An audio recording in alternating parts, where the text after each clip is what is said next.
Pale was the wounded knight that bore the rowan shield. Loud and cruel were the ravens' cries that feasted on the field, saying, "Beck, water cold and clear, will never clean your wound. There's none but the witch of the Westmoreland can make thee hale and sound.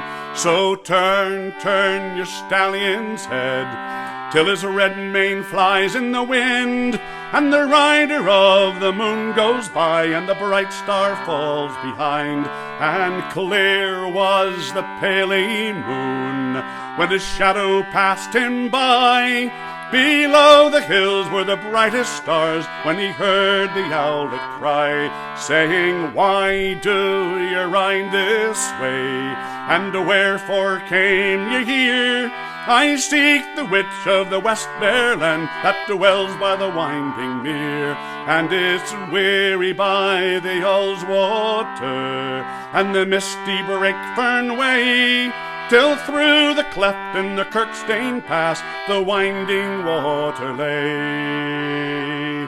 He said, "Lie down, my brindled hound, and rest ye, my good grey hawk, and thee, my steed, may graze thy fill, for I must dismount and walk. But come when you hear my horn, and answer swift the call, for I fear ere the sun will rise this morn, ye will serve me best of all." And it's down to the water's brim he's borne the rowan shield, and the golden rod he has cast in to see what the lake might yield. And wet she rose from the lake, and fast and fleet when she, one half the form of a maiden fair, with a jet-black mare's body. And loud, long, and shrill he blew, till his steed was by his side.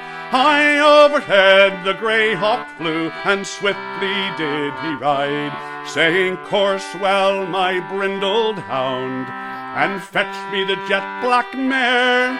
Stoop and strike, my good grey hawk, and bring me the maiden fair."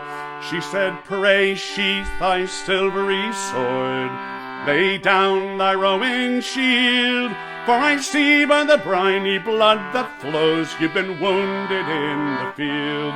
And she stood in a gown of the velvet blue, bound around with the silver chain, and she kissed his pale lips once and twice, and 3 times round again.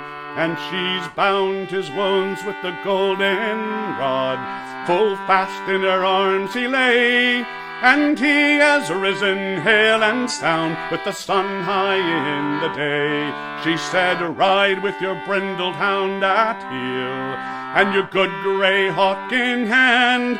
There's none can harm the knight who's lain with the witch of the Westmoreland."